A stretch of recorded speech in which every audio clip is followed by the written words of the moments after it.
Welcome back. Now, 35 years ago, rock group Fleetwood Mac released an album called Rumours.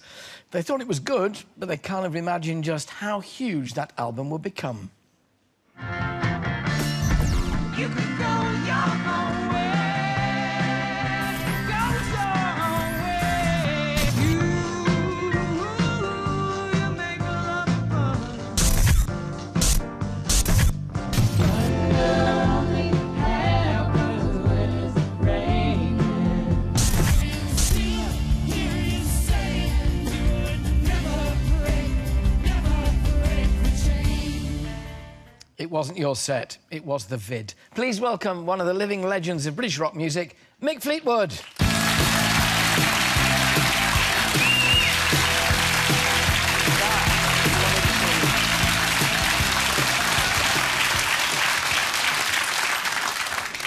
Did it feel groundbreaking at the time? Had you any idea of how much influence it would have? What was groundbreaking for us was actually being able to do it, because we were in a bit of a turmoil, if most people are aware of. But groundbreaking after the fact, yeah. Just unbeknownst, unthought of, that could possibly be that enormous and successful. And in truth, we're blessed with it still having a life of its own even now, you know. Well, it is, and you're about to tour. I mean, we're going to, God willing, see you all again. God willing, and then I have a heart attack on the set. So, in the UK as well as elsewhere, so... All over the world, yeah. So when are we going to see you here? In September, October, all over Europe, and obviously our homeland here. Fleetwood Mac is an English band originally, if you remember. I do remember. You don't live here now. Where do you live now? I live in Maui, in Hawaii. Gosh. Yeah. We're ever so sympathetic, bad, aren't we, really? And you must miss the rain. And the cold. Well, coming in, it was all snowy and white, and I actually... it was actually a cool, nice feeling, returning home to that. You really were coming home. And then the rain came. That wasn't so cool. But do you look at rock bands now and think, goodness me, it's changed, or have some things not changed at all? You look at the scene now. Well, I think the business has changed, you know, and the sad thing, which doesn't apply to us, which is a blessing, that we managed to prevail in our own world, and the business itself nurtured who we were. Things come and go so quickly these days. I feel it's a shame for some of the artists that have the ability to stay around, and the business itself, the music business, doesn't really have that notion to do that. And I find that really sad. Too impatient for profit, is that it? Simple as that? Who knows? I think there's a lot of people in ivory towers and stuff like that have different notions, and things have all sped up. So if you don't sort of sustain at a certain level, they go on to a new soap powder, you know. Do you think there's as much raw talent out there today as there was? I'm sure there is, yeah. And, you know, the good part of the internet is the music business for a while was, you know, a little bit defocused and, quote, struggling from the traditional, in the traditional sense of the word, while it made a transition. But I think the lovely thing about that is a lot of artists now take it upon themselves to... In fact, a lot of artists are making it on their own by doing that. And it's not as easy now as it was, though, because all the bands, in a way, not all, but the vast majority in those days, in the 60s and 70s, made it on their own. You know, they bashed on doors and they performed and people listened and they came... Now they've kind of got to be on a reality TV show, generally, or they don't get heard.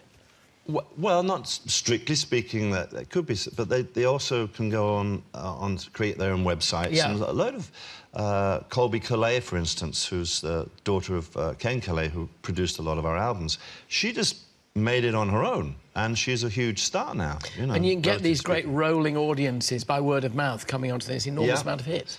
So it's just a changed situation, and again, we're blessed that we have a body of work that still prevails, and we have also the blessings of a really loyal fan base that is actually growing, and a lot of young folks are entering that arena, which is greght. Do you get as big a kick out of playing now as you did then? You're going to have to, really. You do? Sure. Yeah. And we're all active. John McVie, the bass player in Fleetwood Mac, is maybe ultimately the only sensible one. He lives in Hawaii too, and he loves to sail and fish and so forth.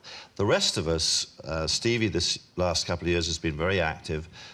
touring all over the world, and Lindsay's done a one-man show in the States, and I play a lot in my funky, weird bands in Hawaii, so we keep busy. Do you take your children to see rock concerts now? And if so, who do you take them to see? Who do you admire? I took the girls, my twin daughters, who are nearly 11, to see Justin Bieber in Honolulu. Biebs? The Biebs, yeah. I thought he was a great entertainer, you know.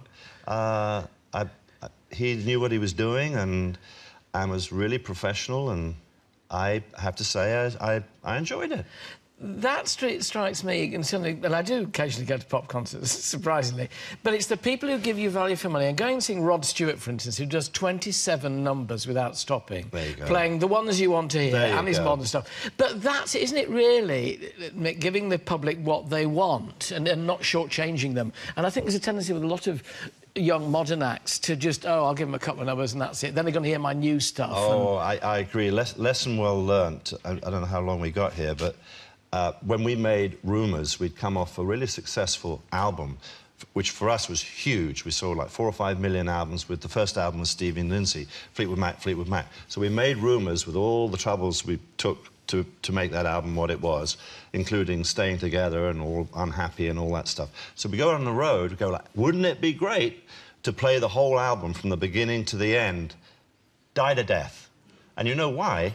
Point taken. Yeah. People are emotionally connected to stuff that they know, and we never did that again. Yeah. You know, which is a very presumptive thing.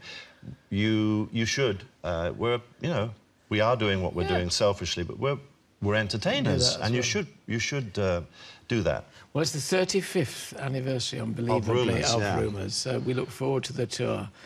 Bless your heart for coming. Great to talk about those days of music. Ladies and gentlemen, Mick Fleetwood.